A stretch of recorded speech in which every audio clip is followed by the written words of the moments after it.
ჩვენ ძალიან კარგად ვიცით, რაც არის ხა ეს ანატომია ამ კომისიის შექმნის და რატომაც მოხდა ეს ერთის მხრივ ბუნებრივია ეს არის რაღაც ყურადღების გადატანა, შოუს შექმნა, მაგრამ ამ შოუებით ბევრი ეს თქვათ ცუდი და ბოროტებაც ხდება ხოლმე და საქართველოშიც ჩვენ ამის მოსწრენი ვართ. მე არ ვიცი ხო საერთოდ რა საქმეებზე ლაპარაკი ჩვენ საზოგადოებას ახსოვს რომ როდესაც ხელისუფლება შეიცვალა სხვა შორის ხაზი უნდა გაუსვათ კიდევ ერთხელ ამას შევახსენოთ რომ მშვიდობიანად შეიცვალა და მშვიდობიანად გადაბარდა ეს ხელისუფლება 2012 წელს მაშინ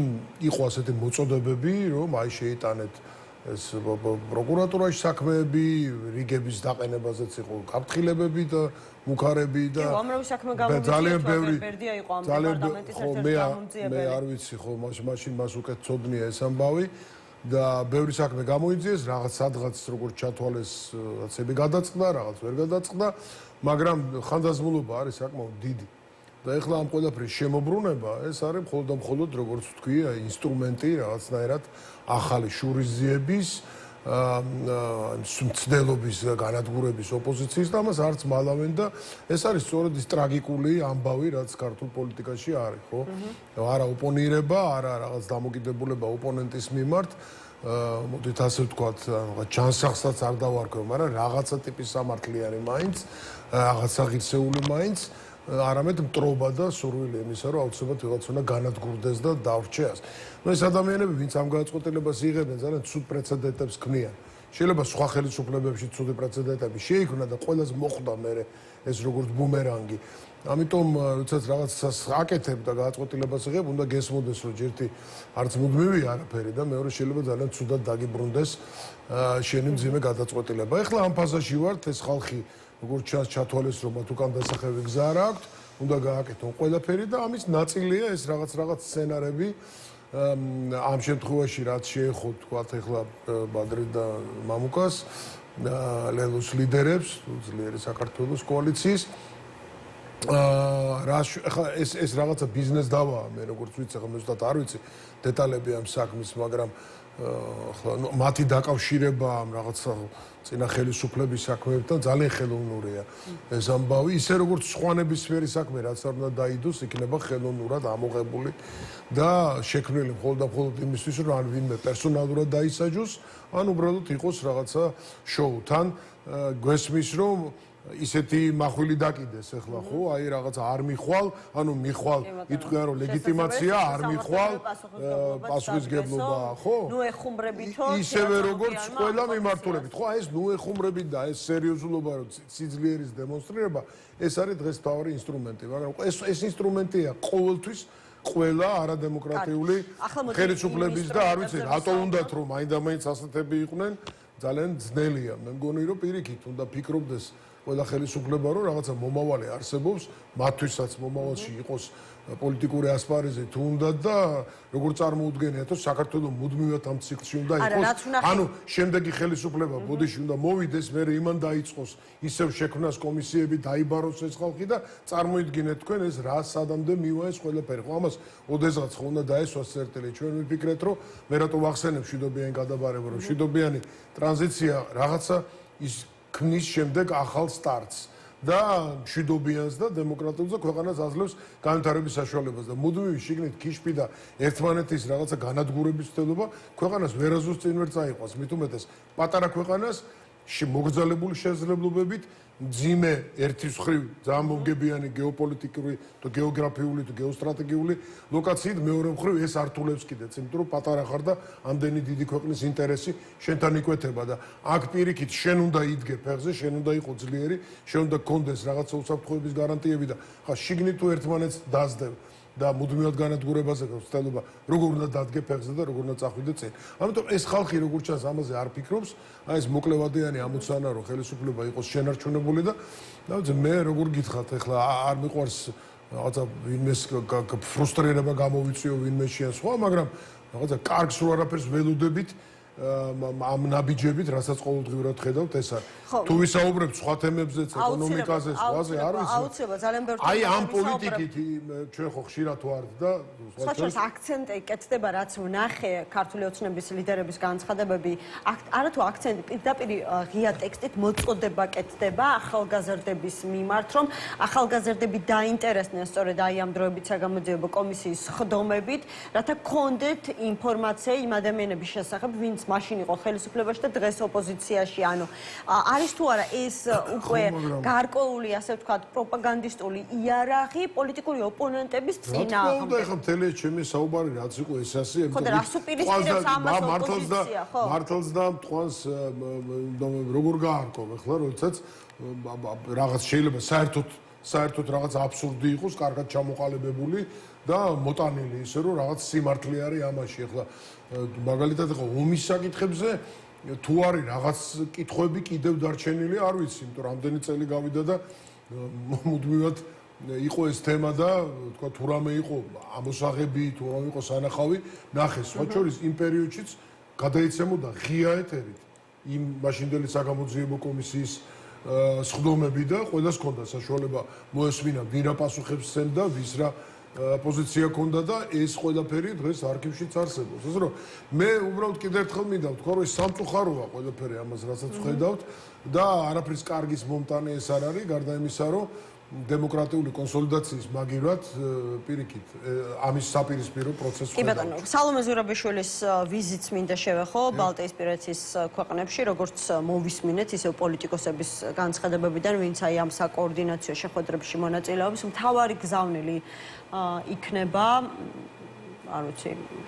საერთაშორისო პარტნიორებისთვის, რომ საქართველოს საკითხი აიყვანონ გეოპოლიტიკური მნიშვნელობის რანგში. აი იმ ვითარებაში, როდესაც მთელი ცივილური სამყარო ახლა რუსეთთან ერთად ჩართულია აი ამ უკრაინაში მიმდინარე ომის მოგვარების საკითხით, ეს იქნება დროებით ცეცხლის შეწყვეტის ეტაპი თუ სამართლიანი მშვიდობის დადგომა. ქართველი პოლიტიკოსები ოპოზიციიდან მეხუთე პრეზიდენტთან ერთად სთხოვენ ევროპელ ლიდერებს, რომ აი ამ, ასე ვთქვათ, დღის წესრიგში საქართველოს საკითხიც შეიყვანონ.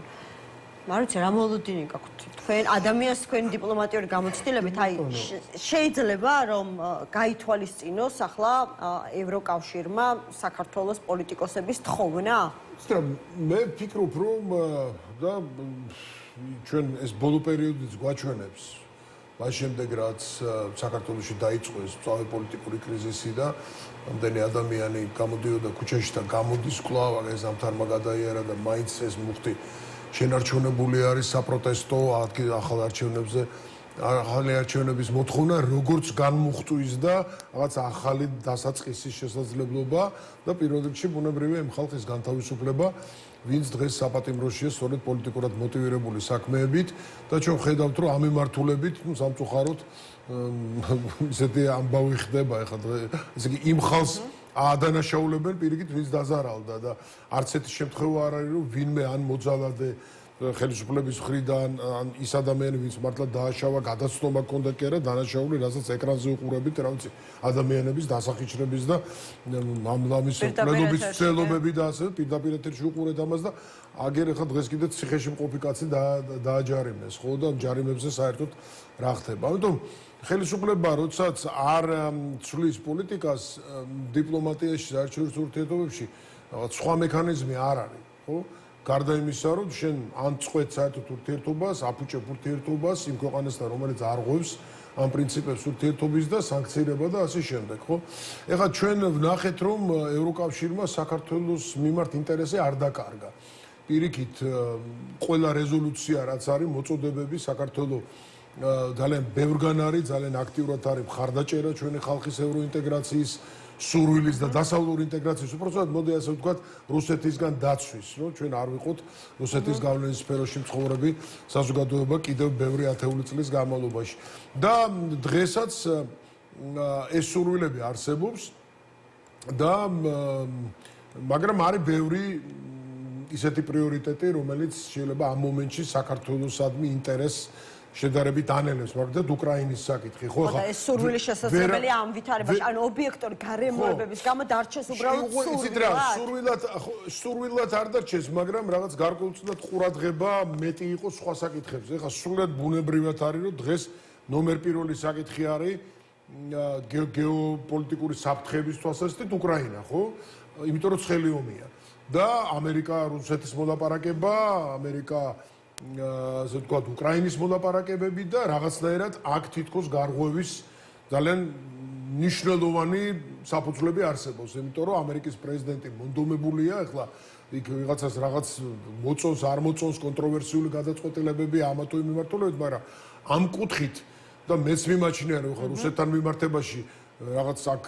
აღტკინება და სენტიმენტები აბსოლუტურად არასწორია, იმიტომ რომ თუ ისტორიას გადავავლებ თვალს, თუ რაიმე აი ამ გადატვირთვაზე და ეგრეთ წოდებულ ამ რესეტზე იყო ლაპარაკი, არც ერთი კარგად არ დამთავრდა, რაც იყო ყველა ეს მამა ბუში იქნებოდა, შემდეგ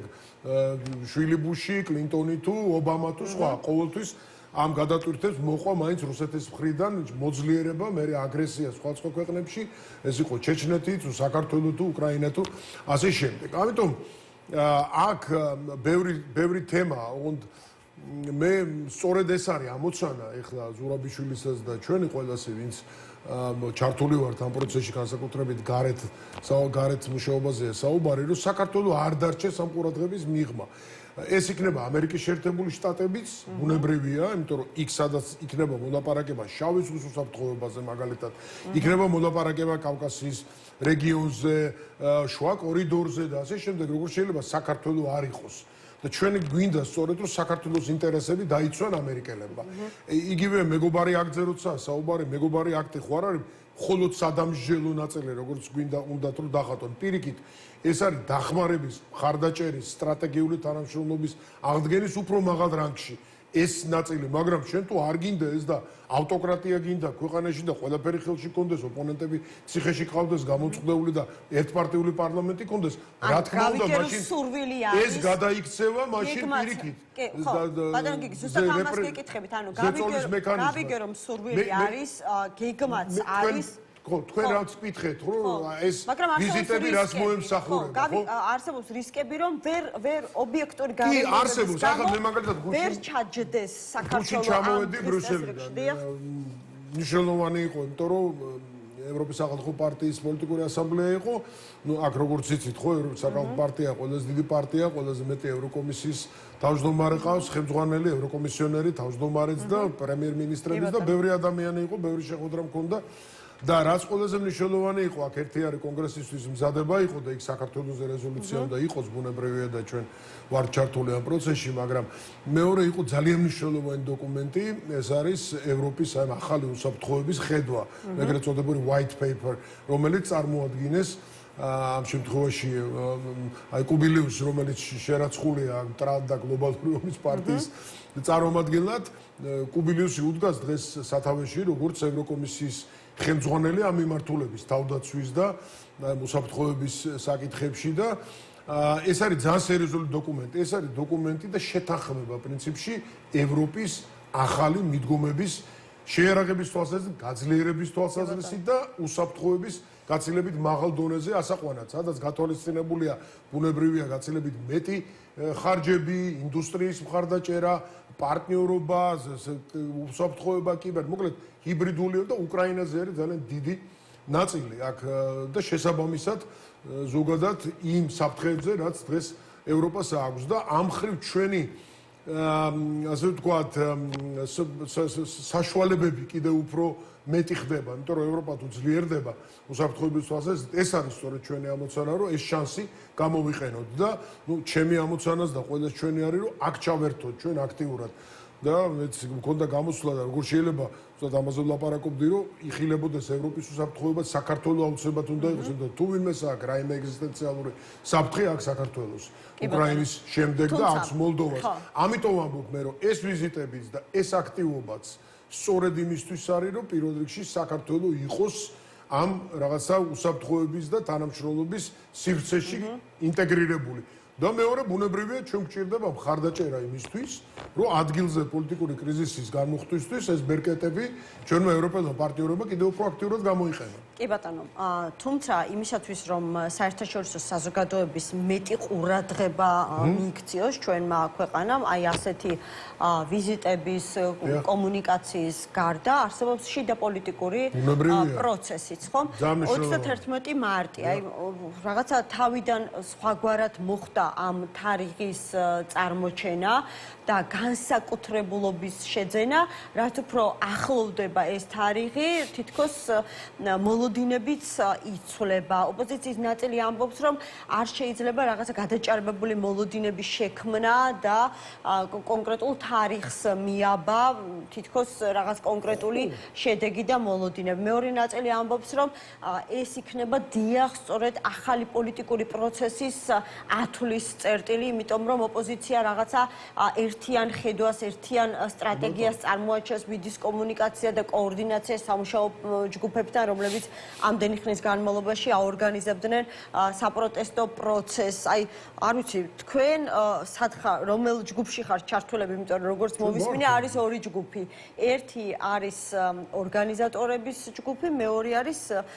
საკოორდინაციო ჯგუფი, რომელიც ორგანიზატორობას არ ნიშნავს. თქვენ ხართ ორგანიზატორებში, თუ ხართ საკოორდინაციო ჯგუფში, რომელიც ნიშნავს მონაწილეობას და არა ჩვენ თუ მე თუ მეკითხებით, ჩვენ ევროპული საქართველო ვართ ამ კოორდინაციის მონაწილეები, რომელიც არის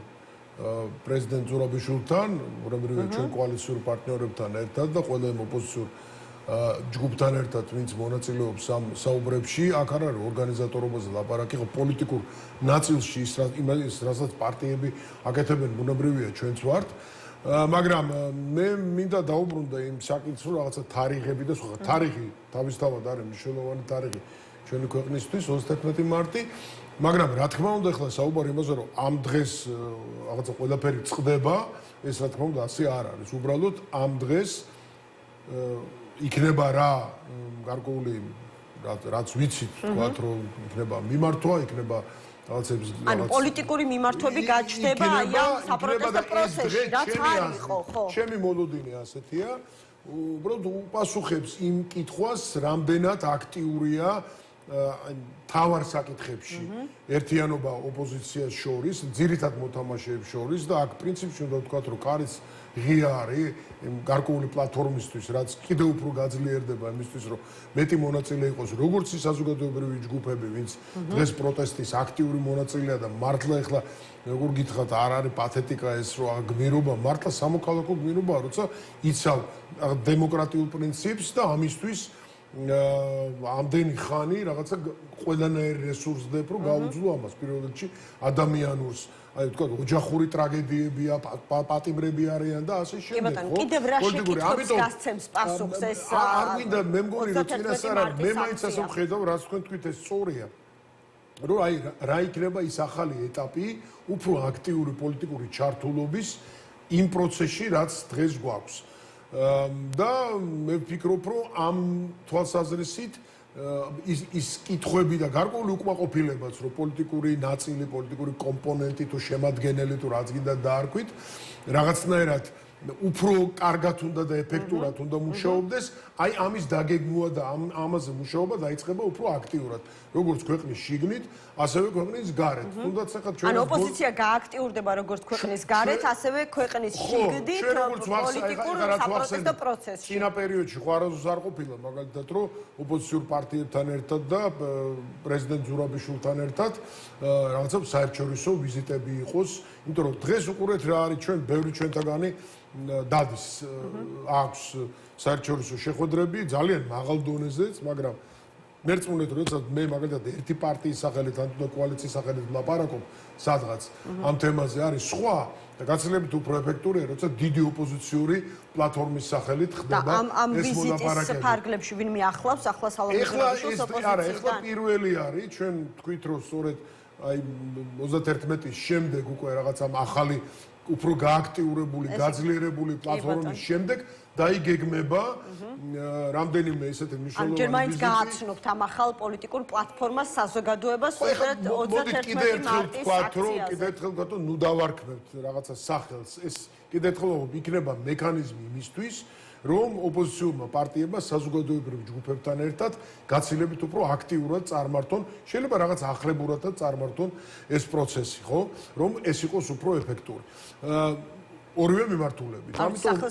შეიძლება აქვს მნიშვნელობა, მაგრამ შინაარსს უფრო წინასწარ რა თქმა უნდა, შინაარსს ეს არის, რასაც ვაპარაკობ, ამიტომ სახელი მას ერქმება ფრონტი, პლატფორმა, მექანიზმი თუ საბჭო თუ კონგრესი, ხა ამაზე ჯერ ჩვენ არ ვლაპარაკობთ, მაგრამ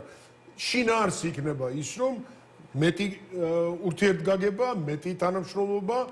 შემხედრი, ასე ვთქვათ, და გადაკვეთის წერტილების მოძებნა და არა იმაზე საუბარი და ასე ვთქვათ, აქცენტი ჩვენ რა გვაშორებს, რა განსხვავებები გვაქვს, რომ შენ ასე არ ფიქრობ, მე ასე. დიდი ალბათობით გახარიას პარტია არ იქნება. ნახოთ, ჯერჯერობით ჩვენ რა კოორდინაციის ამბებიც გქონდა, ეხლა გუშინაც იყო შეხვედრა. არა, კოორდინაციაში არიან პირდაპირ ამბობენ, მაგრამ არ არიან ორგანიზატორებს შორის. ეს შემთთვის უკვე ასე ვთქვათ, ორგანიზატორის,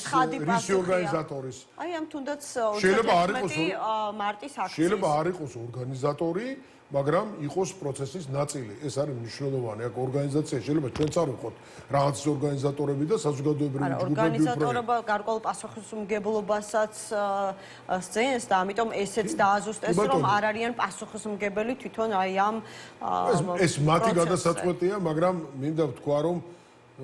თუ დღეს ვინმე არის ოპოზიციაში, მისი პასუხისმგებლობა არის ძალიან მაღალი და ის უნდა ფიქრობდეს, რომ თავისი ნაბიჯით არ დააზიანოს ის პროცესი, რისთვისაც ეს ამდენი ადამიანი დღეს გამოხატავს თავის სურვილს, გულისტკივილს და იბრძვის და ძალიან დიდ მსხვერპლს გაიღებს და აი ამას უნდა ვეცადოთ ყველა ოპოზიციური პარტია დღეს უნდა ეცადოს, რომ ეს ფლანგი არ დააზიანოს და უნდა ესმოდეს, რომ მისი, ასე ვთქვათ, კრიტიკის ობიექტი თუ შეტევის ობიექტი არ არის ოპოზიცია. ჩვენ ვლაპარაკობთ იმაზე, რომ ჩვენ გვინდა ცვლილება და როდესაც ადამიანებს ვეკითხებით, რისი ცვლილება გვინდა ოპოზიციის თუ ხელისუფლების, ძალიან ბევრი ალბათ 100-დან ძალიან ბევრი გეტყვის, რომ ხელისუფლება უნდა შეიცვალოს და შეიცვალოს დემოკრატიულად, ისე როგორც ხალხი გადაწყვეტს ამას. გახარიას მისამართით ამბობთ ამას, რომ ყველას მისამართით ვამბობ. ვინც ოპოზიციას აკრიტიკებს ოპოზიციიდან. ისიც როგორ არის, რაღაცა რო არ მოგეწონება, მე მესმის. შეიძლება გააკრიტიკო და რაღაც პოზიცია, ახლა მეც არ მომწონს ზოგიერთი რამ და ამაზე ვლაპარაკობ კიდევაც, მაგრამ როდესაც პროცესი არის, მოდით ასე ვთქვათ, რაღაცა მოსაფრთხილებელი, როდესაც აი ამ ერთიანობას და სიძლიერეს აქვს დიდი მნიშვნელობა იმისათვის, რომ რაღაცა გადავძალოთ, რაღაცაში დავეხმაროთ. ახლა გარეთ რო ვითხოვ დახმარებას, რომ მომეხმარებო და შენ თვითონ პირიქით პროცესს დააზარალებ, მე მგონი არასწორი. ახლა თუ გახარია, მე არ ვლაპარაკობ ხოლმე ხშირად, მაგრამ ძალიან ბევრი ჩვენი საერთო გადაწყვეტილება, იგივე ჩვენს პარტნიორებთან ურთიერთობა, რაც ეხება, ვთქვათ, შიდა ყველაზე მწვავე საკითხებს პატიმრები იქნება ახალი არჩევნების მოთხოვნა თუ სხვა, ხო ისინი ჩართული იყვნენ ამ პროცესში, ხო თუ უარზე გავლენ არ ვიცი. ნუ არის რაღაცები, რაც განსხვავებულია და ისინი სხვანაირად ხედავენ, მაგალითად პარლამენტიდან გასვლის პროცესს და სხვას და სხვას. მათ შორის ერთობაში დანარჩენ ოპოზიციასთან რაიმე ტიპის ერთობაში ყოფნის საკითხსაც. ნახოთ როგორ იქნება, ამას პროცესი გვაჩვენებს, თავარი არის, კიდევ ერთხელ ვამბობ, რომ კარგად გვესმოდეს რა რთულ ვითარებაში ვართ და ეს პასუხისმგებლობა იყოს გააზრებული და კიდევ ერთხელ ვამბობ, რომ რაც უფრო იმ ცვლილებისთვის, რომელიც ჩვენ გვინდა და მშვიდობიანი და დემოკრატიული ცვლილებისთვის, ნამდვილად საჭიროა ის, რომ გაცილებით მეტი ურთიერთობა და გაგება იყოს ოპოზიციაში და ამას უნდა მოემსახუროს ეს 31 მარტი. მადლობა, გიგი წერეთელი, ევროპული საქართველოს ლიდერი იყო ჩვენი გადაცემის სტუმარი.